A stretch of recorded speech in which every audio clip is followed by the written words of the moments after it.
شروع اللہ کا نام لے کر جو بڑا مہربان نہایت رحم والا ہے۔ اے بنی اسرائیل، میرے وہ احسان یاد کرو جو میں نے تم پر کیے تھے، اور اس عہد کو پورا کرو جو تم نے مجھ سے کیا تھا، اور میں اس عہد کو پورا کروں گا جو میں نے تم سے کیا تھا، اور مجھ ہی سے ڈرتے رہو۔ اور جو کتاب میں نے اپنے رسول محمد صلی اللہ علیہ وآلہ وسلم پر نازل کی ہے، جو تمہاری کتاب تورات کو سچی کہتی ہے، اس پر ایمان لاؤ اور اس سے منکر اول نہ بنو، اور میری آیاتوں سے تحریف کر کے اس کے بدلے تھوڑی سی قیمت یعنی دنیاوی منفعت نہ حاصل کرو، اور مجھ ہی سے خوف رکھو، اور حق کو باطل کے ساتھ نہ ملاؤ، اور سچی بات کو جان بوجھ کر نہ چھپاؤ، اور نماز پڑھا کرو اور زکوٰۃ دیا کرو، اور خدا کے آگے جھکنے والوں کے ساتھ جھکا کرو۔ یہ کہ عقل کی بات ہے کہ تم لوگوں کو نیکی کرنے کو کہتے ہو اور اپنے تئیں فراموش کیے دیتے ہو، حالانکہ تم کتاب خدا بھی پڑھتے ہو، کیا تم سمجھتے نہیں؟ اور رنج و تکلیف میں صبر اور نماز سے مدد لیا کرو، اور بے شک نماز گراں ہے مگر ان لوگوں پر گراں نہیں جو عاجزی کرنے والے ہیں، جو یقین کیے ہوئے ہیں کہ وہ اپنے پروردگار سے ملنے والے ہیں اور اسی کی طرف لوٹ کر جانے والے ہیں۔ اے یعقوب کی اولاد، میرے وہ احسان یاد کرو جو میں نے تم پر کیے تھے، اور یہ کہ میں نے تم کو جہان کے لوگوں پر فضیلت بخشی تھی۔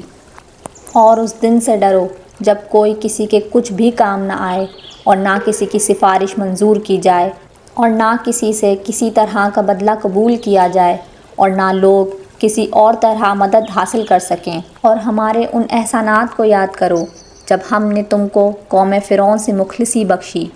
وہ لوگ تم کو بڑا دکھ دیتے تھے، تمہارے بیٹوں کو تو قتل کر ڈالتے تھے اور بیٹیوں کو زندہ رہنے دیتے تھے، اور اس میں تمہارے پروردگار کی طرف سے بڑی سخت آزمائش تھی۔ اور جب ہم نے تمہارے لیے دریا کو پھاڑ دیا تو تم کو تو نجات دی، اور فرعون کی قوم کو غرق کر دیا، اور تم دیکھ ہی تو رہے تھے۔ اور جب ہم نے موسیٰ سے 40 رات کا وعدہ کیا تو تم نے ان کے پیچھے بچھڑے کو معبود مقرر کر لیا، اور تم ظلم کر رہے تھے۔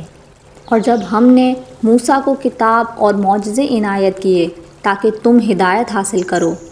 پھر اس کے بعد ہم نے تم کو معاف کر دیا تاکہ تم شکر کرو۔ اور جب موسیٰ نے اپنی قوم کے لوگوں سے کہا کہ بھائیوں، تم نے بچھڑے کو معبود ٹھہرانے میں بڑا ظلم کیا ہے، تو اپنے پیدا کرنے والے کے آگے توبہ کرو اور اپنے تئیں ہلاک کر ڈالو، تمہارے خالق کے نزدیک تمہارے حق میں یہی بہتر ہے۔ پھر اس نے تمہارا قصور معاف کر دیا، وہ بے شک معاف کرنے والا اور صاحب رحم ہے۔ اور جب تم نے موسیٰ سے کہا کہ اے موسیٰ، جب تک ہم اللہ کو سامنے نہ دیکھ لیں تم پر ایمان نہیں لائیں گے، تو تم کو بجلی نے آ گھیرا اور تم دیکھ رہے تھے۔ پھر موت آ جانے کے بعد ہم نے تم کو ازسر نو زندہ کر دیا تاکہ احسان مانو، اور بادل کا تم پر سایہ کیے رکھا، اور تمہارے لیے من و سلوہ اتارتے رہے کہ جو پاکیزہ چیزیں ہم نے تم کو عطا فرمائی ہیں ان کو کھاؤ پیو، مگر تمہارے بزرگوں نے ان نعمتوں کی کچھ قدر نہ جانی، اور وہ ہمارا کچھ نہیں بگاڑتے تھے بلکہ اپنا ہی نقصان کرتے تھے۔ اور جب ہم نے ان سے کہا کہ اس گاؤں میں داخل ہو جاؤ، اس میں جہاں سے چاہو خوب کھاؤ پیو، اور دیکھنا دروازے میں داخل ہونا تو سجدہ کرنا، اور حطۃ کہنا، ہم تمہارے گناہ معاف کر دیں گے اور نیکی کرنے والوں کو اور زیادہ دیں گے۔ تو جو ظالم تھے انہوں نے اس لفظ کو جن کا ان کو حکم دیا تھا بدل کر اس کی جگہ اور لفظ کہنا شروع کیا، بس ہم نے ان ظالموں پر آسمان سے عذاب نازل کیا کیونکہ نافرمانیاں کیے جاتے تھے۔ اور جب موسیٰ نے اپنی قوم کے لیے اللہ سے پانی مانگا تو ہم نے کہا کہ اپنی لاٹھی پتھر پر مارو، انہوں نے لاٹھی ماری تو پھر اس میں سے 12 چشمے پھوٹ نکلے، اور تمام لوگوں نے اپنا اپنا گھاٹ معلوم کر کے پانی پی لیا۔ ہم نے حکم دیا کہ اللہ کی عطا فرمائی ہوئی روزی کھاؤ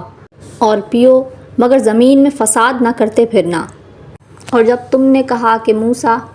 ہم سے ایک ہی کھانے پر صبر نہیں ہو سکتا، تو اپنے پروردگار سے دعا کیجیے کہ ترکاری اور ککڑی اور گیہوں اور مسور اور پیاز وغیرہ جو نباتات زمین سے اگتی ہیں ہمارے لیے پیدا کر دے۔ انہوں نے کہا کہ بھلا عمدہ چیزیں چھوڑ کر ان کے بدلے ناقص چیزیں کیوں چاہتے ہو؟ اگر یہی چیزیں مطلوب ہیں تو کسی شہر میں جا اترو،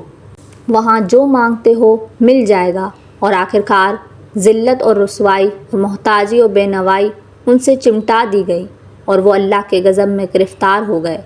یہ اس لیے کہ وہ اللہ کی آیتوں سے انکار کرتے تھے اور اس کے نبیوں کو ناحق قتل کر دیتے تھے، یعنی یہ اس لیے کہ نافرمانی کیے جاتے اور حد سے بڑھ جاتے تھے۔